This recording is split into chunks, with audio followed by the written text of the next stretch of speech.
movies for black girl nerds.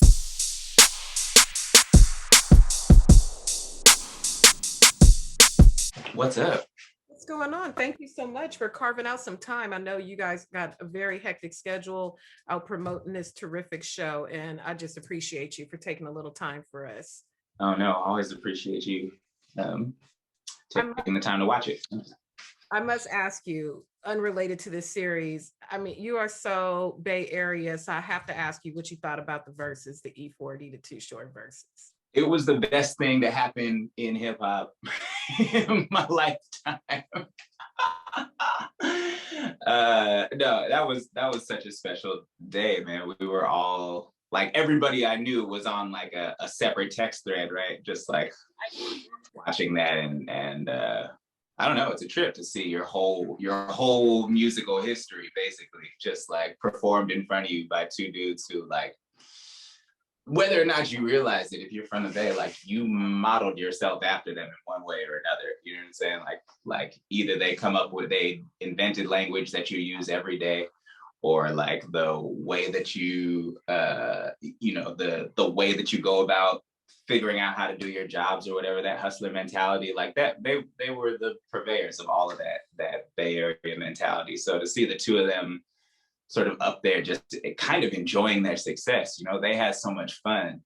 And sometimes those verses things get so serious, and everything was so fun. It was a very special night in the middle of a pandemic where all of us really needed it. So for sure. Does the Bay Area and 40 dances now E40 got dance moves, so right. I mean, they don't get the credit that they deserve for how much they influence a lot of slang in hip hop culture, like say your Brooklyns and your Atlantas and your Inglewoods, but the Bay influences a lot of hip hop language, slang culture. So salute to the Bay. And then now we have Blindspotting, this love letter to the Bay. I enjoyed the movie, and I talked to you when the movie first came out, and now we move into the series. When you and Raphael were envisioning this, I remember then you said it took a long time to bring the film to fruition, and now we have a series. Was it always you guys' collaborative, creative decision to build it out into a series? Did it happen organically, or how did this even shape itself? Yeah, we definitely didn't want to do that. Lionsgate actually approached us and said, we think there's a TV show here. And we said, you're wrong. And we don't want to do it anymore anyway. So we're not going to do it. And they were like, well, just let's at least talk about it. Let's have a meeting. And Jess and Keith Calder, our producers, were like, let's the meeting. Let's talk to them. It's a good working relationship with us. Like, let's at least see what's up. So me and Raphael kind of rolled our eyes and we're like, okay. So we're like in the car. I think he was driving me to that meeting. And we're like, what are we going to say in here? We don't want to do this. Like, what are we going to say? And we were like, we started, talking about it for stuck in LA traffic. And we said, well, you know what we did always wish about the film was that there was more time for Jasmine's character, for Ashley. Like, we feel she was severely underutilized. And also the character she created was just so compelling. So like, okay, how about this? If it's a TV show, we're not even really in it. It's just about Ashley. And we were like, oh, that's great. That's great. That's the show I want to see. And also they're never going to want to make it. So awesome. This is what we'll go in there and pitch. And we sort of like start spiraling.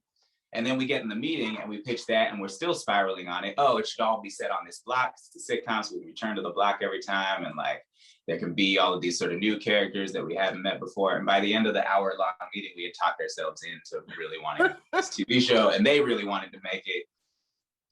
And so that was it. So LA traffic can change a lot of things. In the course of you guys crafting this pitch that you didn't want to do, that turned into a pitch that you did want to do, had you text Jasmine and say, hey, we're going to pitch this show, you're the star of? It's okay, don't say anything now. We called her afterwards, after the thing, when it became clear that we really wanted to do it. We were like, hey, so would you do this? And she said that I would love to do that. I've always wanted to go back into the Ashley role. And so we were like, are you sure? Because it entirely hinges on you. We're not doing it without you. So like, if if we are going to do this, let's go get your deal made and let's go do the fit. Like, it's your show, so they have to, you know. So we actually was the first person with a deal. Her deal was done before mine, I think. Like, we, you know, there was no show if Jasmine wasn't going to do it. You guys have such a beautiful collaborative relationship. You all just kind of like are not twin, like triplet flames, and you all kind of inspire each other and do all this wonderful work together. With now being on the other side as the executive producer, what type of angst, nervousness, or anything as you wait for the baby to be born, the Blindspotting series baby, as opposed to being a performer in it? I mean, you know, the angsty part was really shooting. That was like being a producer shooting during COVID was the scariest thing I've ever done. That was really having the responsibility of keeping all of these people safe, 270 employees, like, you know, on a soundstage, all the testing and worrying about the shutdowns and how that would affect the schedule, but really mostly just being freaked out that somebody would get sick on our set and go home and get their family sick. So we're in Los Angeles at the height of the pandemic shooting this thing. And so that was scary. Everything since then has felt kind of like icing on the cake. You know, we finished shooting, which was a miracle, with no major shutdowns, and you know, got to shoot a ton of it in Oakland and all the things we really hope to be able to do. And then yeah, but it's been an interesting process, like learning what a post schedule is like for television. It's crazy and intense, and yeah, so we have an incredible post team to help guide us through it, but it's a lot. But honestly, like, as I watch the final cuts of the show, like, I am in love with the show, and that's all. I'm still like, even though I'm a producer now, I'm still an artist at heart, and like, all I care about is if I like it, right? I really like it. So if nobody else likes it, we made the show that we were trying to make. And that is such a rare experience in and of itself, to finish something and be like, oh, that's what I wanted to do. The feedback matters. I want people to see it. I want people to love it. But like, we did it. So like, you know, now it's just the only little bit of angst is like, well, how do we get people to actually see it? And that's not really our job, but it's kind of our job. Feel that. I mean, with that, enjoying your product, I'm glad I'm glad that you enjoyed the final product. But with that, your eye of discernment, as I look at you and I think of so many things I've enjoyed you in throughout your career in a variety of forms, animation, stage, TV, your power of discernment for selecting projects. What is your process? Do you meditate? Because you seem to have a keen eye for attaching yourself to really interesting, unique, thought-provoking projects, whether they're animated or otherwise. Well, I have a lot of help. That's first. I have a great team of people who bring me really interesting things off top. But then one, like, it's people over project, really. So I prioritize who is asking me, and you know, a lot of the things I've done have been with friends. Like, that's I work with my friends a lot, and so if somebody I know and trust and think is a great artist asks me to do something, and I can, it's usually a yes, and that tends to work out well. And then the other thing that I look for that's a little bit, I don't know, it's a little bit hard to define, but sometimes when I'm reading something or if I'm having a meeting talking about something, I get this thing in my arm, really usually arm like starts tingling. And that is usually a sign that like I really want to do this, or like that it is sparking something inside of me that like I shouldn't ignore, at least. Like, I don't always know exactly what that feeling means, but when I get it, I should examine it further. And sometimes it's like, oh, this isn't really the project for me, but I love this meeting was so great. Like, I love this writer, or I love this producer, and I want to make sure I work with them at some point. Or like sometimes it's like, oh man, this script is it's everything I've ever wanted to try in my life, you know. But that's really it. I look to work with people who I'm excited to work with, and I look for things that are like big swings that you're not sure if they're gonna work. Like, I like ideas that when I look at it, I'm like, oh, we really might not pull that off. Let's go. You know? One thing I've noticed about Blindspotting the film and now leading into the series is regional projects usually have a tough road to climb.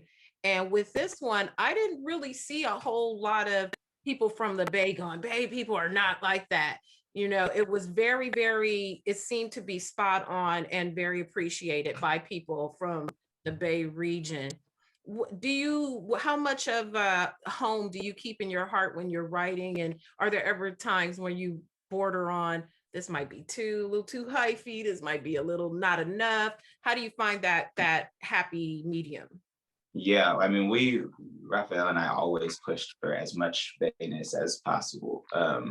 So we knew we would get pushback on it, you know, so like overshoot for it. But I think, I don't know, I hope that people see themselves in it. I mean, that's really it. And we also are aware that we're telling one Bay Area story. That place is everything, you know, and I think it's been really great working with the marketing team and everybody to try and make sure that that part of the message was clear too, at least for us from home. And they were really great at taking a lot of our notes to be like, look, I know this is a very small part of our market, but it's actually the people we made this for. So like, let's make sure that they get to see themselves the way that we want to see them. And I think it is our theory that everybody else would come along with that. But yeah, so we kept the Bay in the forefront of our minds at all times. And like, you know, we wanted to shoot the whole thing up there, and the Bay Area wasn't at the time giving permits to shoot indoors because of the pandemic. So we had to shoot on stages in LA. But almost every exterior is in the town, and that required a fair amount of convincing at first, because it was going to be more expensive, and nobody knew that it was going to look so much better. But we did. And so we pushed and found ways to like cut corners other places. Like, what if we cut this shooting day down? Can we, you know, whatever. And so, yeah, so we ended up getting to shoot a big chunk up in the Bay. And I think it, along with giving the specificity of making it look and feel right, because you can't really fake that, it also, at least for the spots where we got to shoot, gave a little bit of community buy-in, you know. The block that doubles as Ashley and Rainey's house and Janelle's house, like the production was posted there for about a week, and late nights and early mornings. But like everybody on that block, I hope, got to, you know, like I was quarantined in Vancouver at that time, working remotely on Q-Take, because I'm up here shooting Snowpiercer right now. And so, but I think our crew was very careful of going around and talking to people and trying to make sure that like everybody knew that who we were and what we were doing there, and just trying to create community around the thing. You know, TV is an interesting game for us, because we come from this very like community focused arts world, right? Everything happens at a picnic in a park or whatever. And so trying to figure out how to keep that spirit of community when you're making a television show, which is big and unwieldy and kind of impersonal in a lot of ways, because of how many people work on it and how expensive it is, and how actually not site specific it tends to be. So yeah, we just have kept looking for ways to try and make sure that the Bay can feel like this is their show. And more importantly, can look at it and say, oh, if they did that, like we can do that too, you know. Oh, like maybe because growing up, we didn't see anything about ourselves on our TV screens really. And so hopefully some younger folks get to see this, or older folks or whatever, get to see this and go, oh, you can, I did not know that you could do that. All right, well, let's go then. That's awesome. Well, I enjoy your work tremendously. This series is going to be great. I have no doubt about it. It's a great source. Thank you for your time, sir. I appreciate you and your talent, and it's always a pleasure to talk to you. Thank you so much for taking the time. Take care.